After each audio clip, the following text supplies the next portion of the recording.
this opportunity that my party has given me to participate on behalf of my state in the discussion for the budget of Manipur as well as the supplementary grants for 2024-25.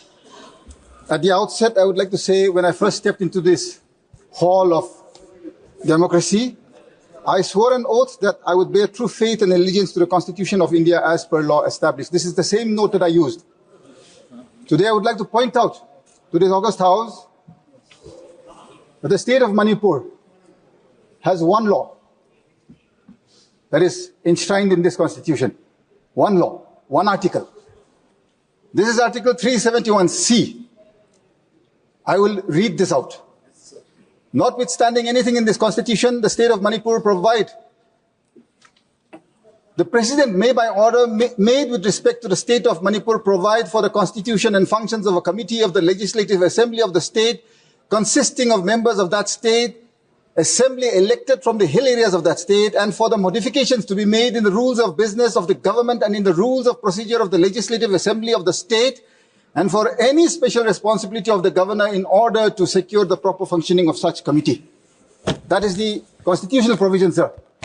As per that, on the 20th of June, 1972, a presidential proclamation by none other than the president of this nation, President V.V. Giri, issued a notification. This notification is very clear, sir. Again, there are many paragraphs, many schedules. Out of that, I would like to quote what is relevant to the budget. Before any 5-year plans or annual plans of the state are finalized by the government of the state, proposals in this behalf which shall show separately the plan schemes proposed to be taken up in the hill areas and the rest of the state shall be placed before the committee, and the views of the committee shall be taken into account before the plans are finalized. Mr. Chair, sir, I have believed in this nation, in the Constitution. I am very certain that this House too believes in that. We have already bypassed the Constitution. When you, in the budget, this is the budget, it is in the members' portal. I've had it printed out. For the first time, I am seeing 8 different forms of, presentations. Normally, I have been in the state legislature, that is why I'm saying. This is the second budget session that I'm participating in this parliament. Chairman, sir, it is a very simple document. Demand for grants, for discussion. Why have you made it so complicated? What does the law of this nation say? It is very clear. So that disproportionate assets are not created between the hills and the valley. Hills, 95% or 98% are occupied by the tribals in Manipur. Speaker, sir, Chair, sir, when disproportionately assets are created, problems have to occur. It is my duty to bring forth before this August House if there are any anomalies, so that going forth, the paths will be straightened out. Mr. Chair, sir, in the fall of 2021, which is somewhere around from August to October, we have had the privilege of calling on the Honorable President, who was Mr. Ramnath Kovind, the Honorable Home Minister, who was then also Mr. Amit Shah, the Law Minister of the nation, who is the Parliamentary Affairs Minister today, and on behalf of the Honorable Prime Minister, we met Mr. G. Kishan Reddy ji.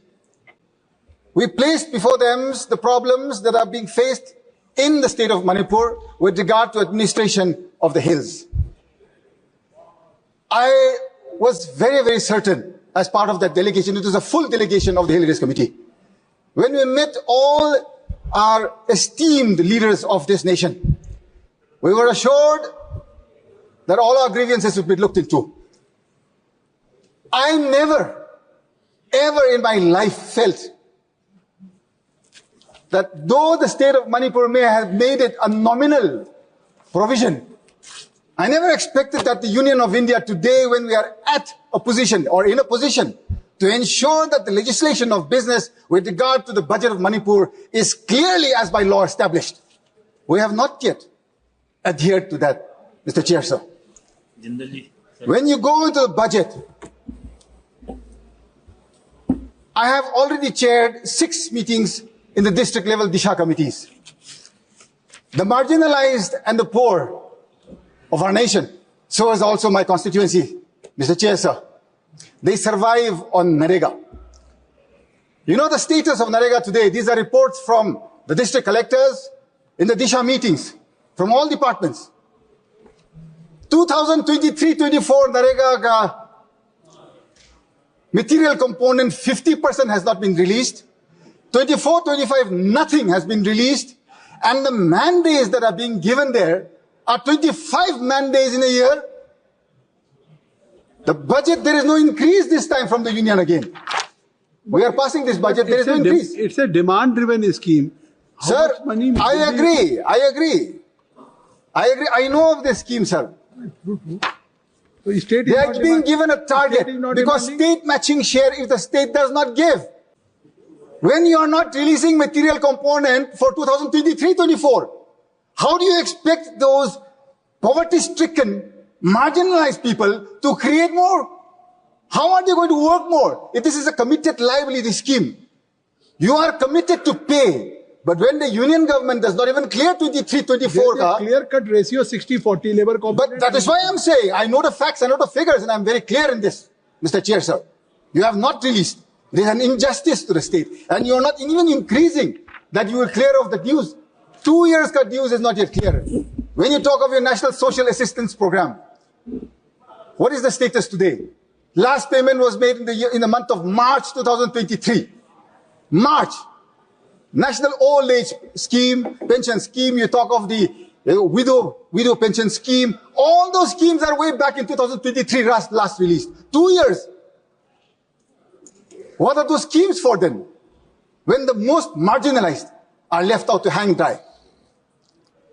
I have not seen the budget reflected that they will pay off. I have not seen. Nothing is given here.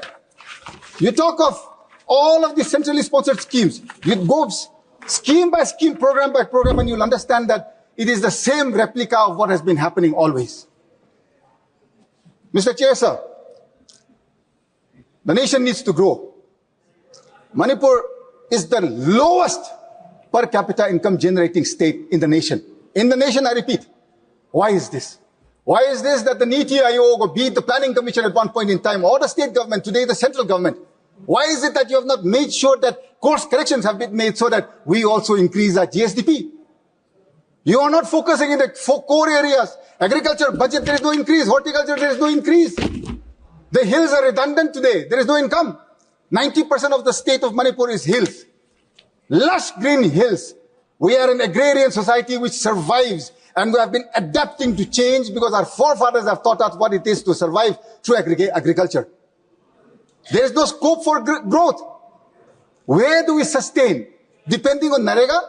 When Narega, that also you don't even release. Central government not releasing, state government not formulating the actual plans that will be required for inclusive growth. You go into the figures, it's a dismal figure, sir. I today want to challenge the Honorable Finance Minister. So also the Transport Minister. I would like him to come and see, forget about Mumbai-Delhi highway, where you can spend 50,000 crores. I have no problem. It is my nation. We have to grow.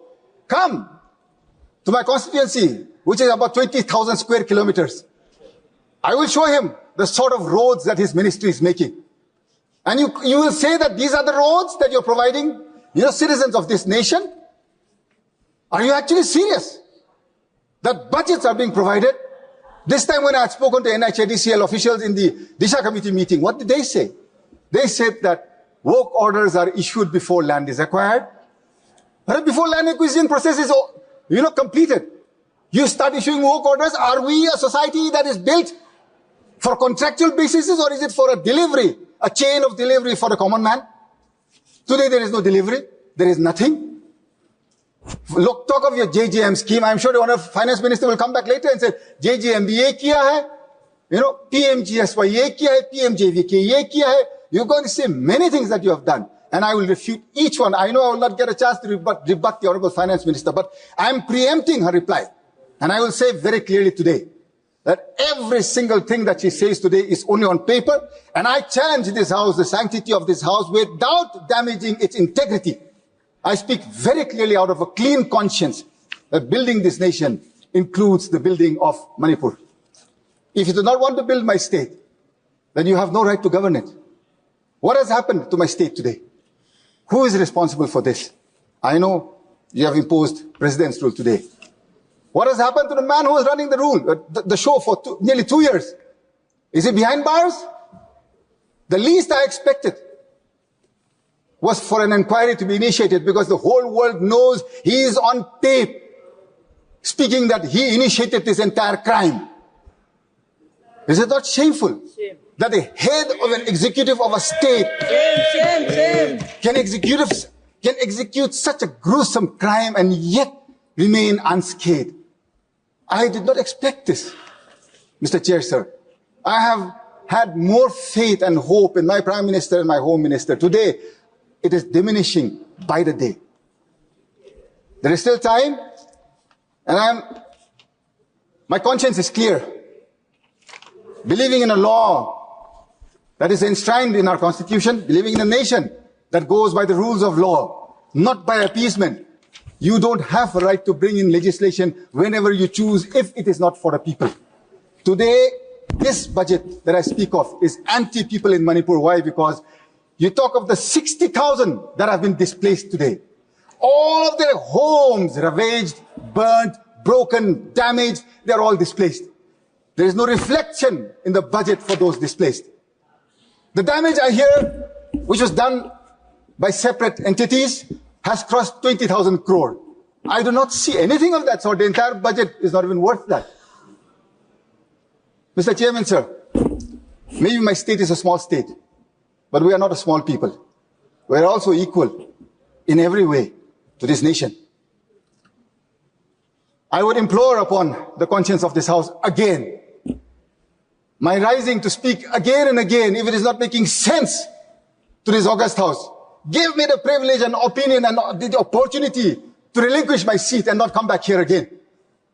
Coming here and speaking again and again and not being heard and not being executed at ground level. Do you know how painful that is to go back home to an empty home, to people in the streets who don't have any place to go to? And today you bring in a budget that does not address a single part of those affected today.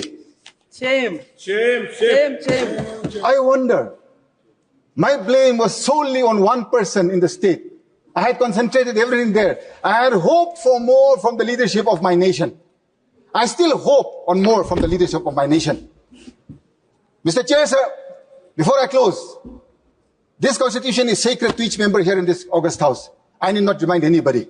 I have quoted the rule of law. It is a point of order that cannot be bypassed. The budget has to clearly say, this is a notification of the Ministry of Home Affairs.